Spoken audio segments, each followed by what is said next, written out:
Ja, v bistvu ta tekst Jutri o sanjah izgleda drugače, je bil naročen iz strani umetniškega vodja SNG Maribor. In sem bila zaradi tega manj svobodna kot pa pač pri pisanju diplomskega besedila.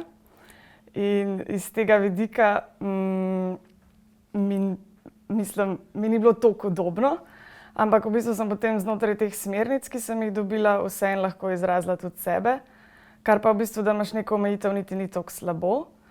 Ampak če bi mogla primerjati te dve besedili med sabo, je prvi še zmeraj malo bolj moj kot ta drugi.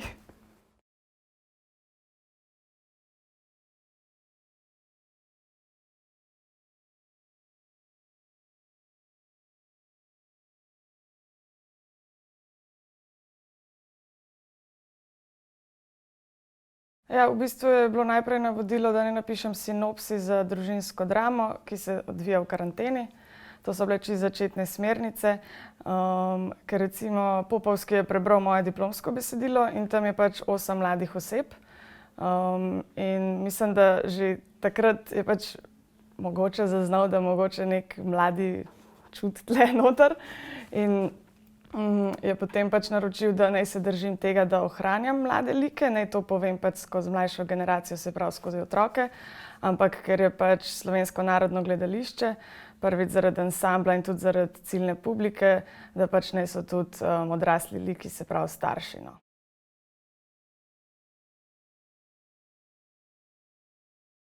Ja, jaz sem imela določene želje, ki so tudi bile izpolnjene. In tako da smo na začetku približno za polovico zasedbe smo vedeli že takoj, ni bila sicer še požegnana, sem pa nekako pisala že z mislijo na njih delno.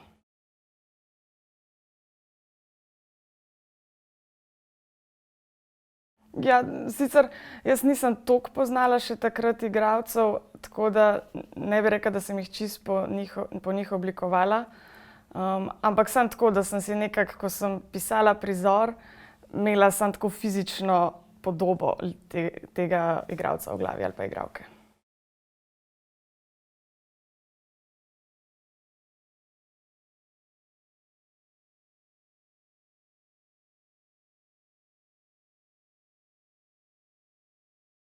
V bistvu je biti dramaturg na svojem tekstu kar nerodna situacija.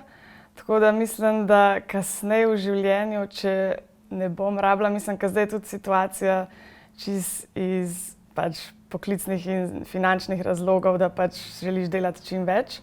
Ampak če v prihodnosti ne bo več take situacije, pa da bo še kdaj uprizorjeno kakšno moje besedilo, rajši ne bi bila dramaturg na svojem tekstu.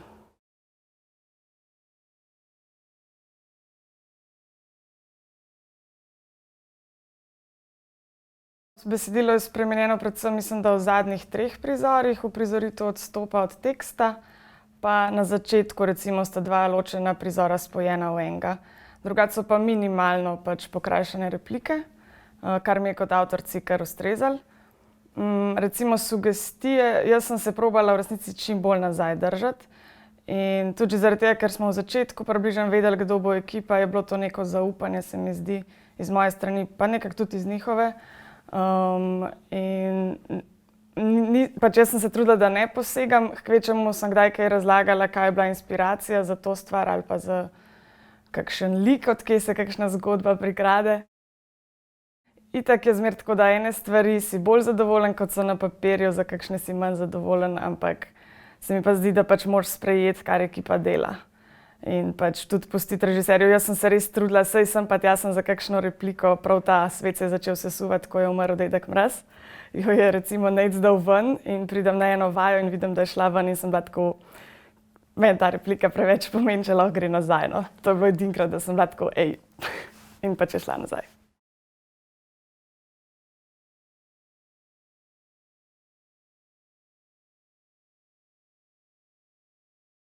Delno moje izkušnje, delno pa so tudi od kakšnih oseb, ki so mi blizu v življenju. Sicer kadar kaj takega vzamem, zmeraj najprej vprašam. In načeloma še nikoli ni bilo problemov. Se mi zdi, da na splošno, recimo tudi če pomislim na svoj diplomski tekst, veliko izhajam iz tega, da pač opazujem, kaj se okrog mene dogaja in potem kradem situacije iz resničnega življenja. Ampak jih pač mislim kot neka avtofikcija, tako v tem smislu. Je pa mislim, kar pa, če bi šlo pa prav iz mene, se mi zdi pa, to sem že probala razmišljati, kar so me tudi prijatelji spraševali, se mi zdi, da je na like bolj neka moja emocionalna nota ali pa, zdaj to razložiti. Recimo, da je en človek v življenju, ki mi nekaj pomeni in imam z njim neko zgodbo, recimo čustveno, ne glede na odnos, jo potem po mojem lovim v odnosu do nekega svojega dramskega karakterja, medtem ko so karakteristike tega lika pa nekaj čisto drugega, no. To.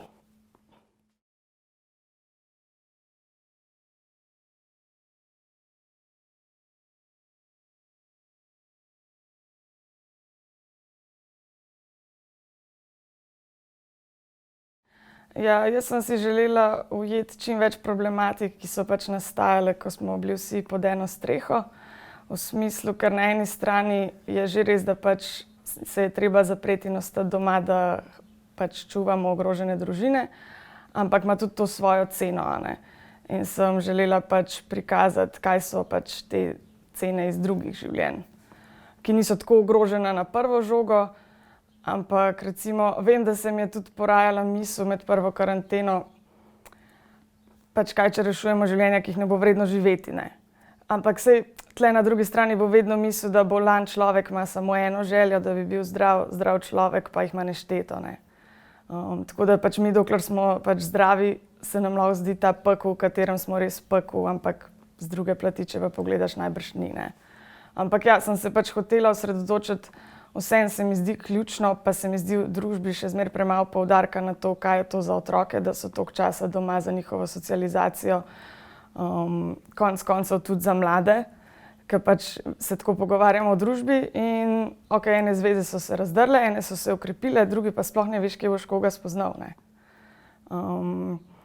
Potem tudi čisto, da je pač toksično, če so pod isto družino kar naenkrat zaradi pod isto streho kar naenkrat zaradi finančnih razlogov ujeta starejša generacija in mlajša generacija, ker ti ne moreš biti na popkovini pač svojih staršev in pol med drugim še poslušaš gospoda Zmagota, kako smo na hladilniku in si tako, ja, ker ste nas dali na hladilnik, mislim.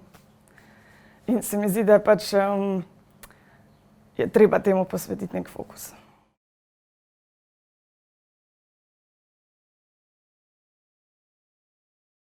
Pod to streho, ki jo gledamo, imajo probleme, pa jaz sem izhajala recimo iz nečesa, kar je meni blizu, vem pa, da še zmeraj to, kar sem jaz zaprta, ni najhujše, a ne. Zaradi tega sem želela dodati še ta motiv sosedov, ker pa dejansko gre za pravo fizično nasilje v družini, ki je pač v zadnjem letu tudi v porastu, a ne. Saj se spremlja novice, pa se vidi.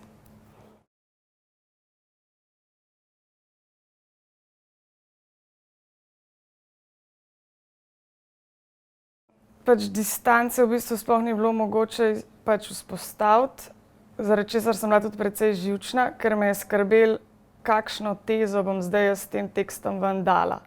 Medtem ko je vse to še toliko aktualno. In to mi je bilo kar obremenjujoče. Predvsem pa recimo tudi, ker je bilo treba v pol leta pravzaprav napisati vse skupaj. Za prvo verzijo sem imela 3 tedne v maju, potem pa pač v bistvu še do konca novembra so nastale še naslednje 3 verzije, kar prvič je bilo mi težko iz vidika, ker rabim, da dramski karakter odstoji, pa da ga spoznavam, pa sploh, ker jih je 6, mi je bilo malo tesno. Plus to, da pa je aktualizacija, ne, pač da je dejanski ta odsev trenutnega stanja. Iz vidika inspiracije ni bilo težko, ampak prav to, kar sem že prej omenila, kaj bo pa zdaj moja sporočilnost, to me je pa skrbelo in me še zdaj.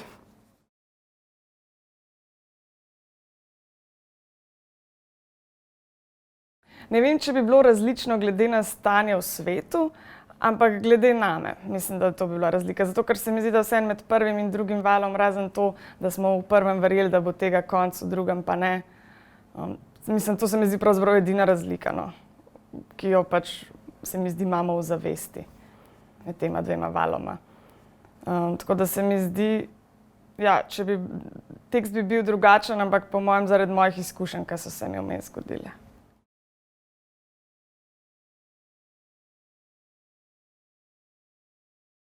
Ta naslov bo vedno bolj moj kot pa Skupaj sami.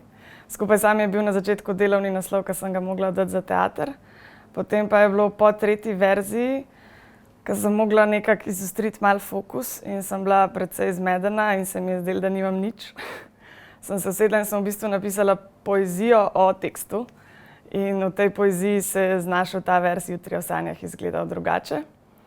In sem se odločila, da jaz hočem imeti to za naslov, ker se mi zdi, da me je takrat ta pesem rešila iz zagate in da ta vers pač ne gre skupaj s tekstom.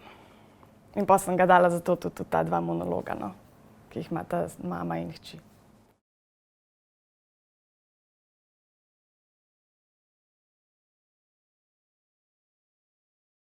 Ja, v bistvu sem že v diplomski nalogi, kjer gre za zacikljanje te mlade generacije, ki nima perspektive, sem imela repeticijo noter, ki je bila sicer drugačne navade, ampak potem mislim, da dosti v zadnji verziji sem bila tako, jaz bi tudi tle imela to zacikljenost, ker če smo bili kje zacikljeni in ujeti in so bili vsi dnevi enaki, je pravzaprav to bila ta karantena.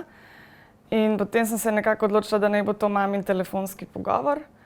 In najprej sem mislila, da bom samo to fizično akcijo telefonskega pogovora pustila in spreminjala tekst. Potem pa sem napisala ta tekst, ta monolog in pač meni se zdi še pač parodija je, no, na sex call. In sem bila tako, da mogoče bi celo boljše funkcioniralo, če bi bil pač 4-krat isti, ne pa da se te monologi spreminjajo. To.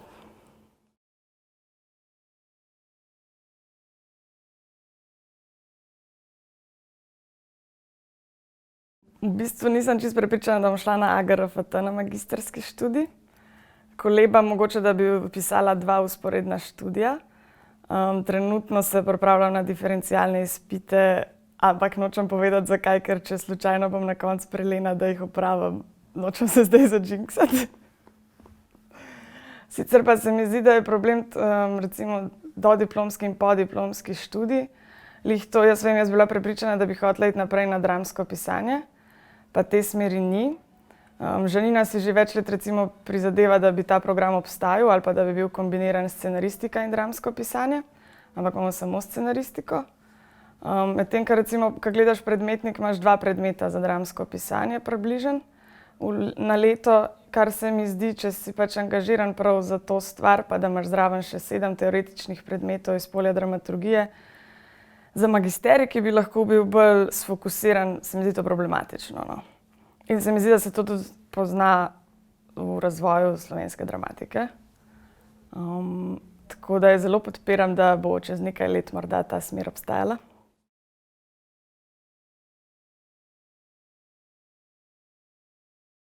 Imam idejo, ki je trenutno na 3 straneh sicer v Wordu, ker mislim, da rabim čas spet, plus ker sem čakala, da vse to od Jutri o sanjah izgleda drugače, pa Skupaj sami, ki se je zdaj v Mariboru odvijalo, da gre dol iz moje duše in da se osvobodim tega, ker ne bi mogla, še zmeraj sem ful razmišljala o tem tekstu in je bila nekako preveč gneča, da bi lahko začela pisati že novi tekst. Je pa ideja, ja.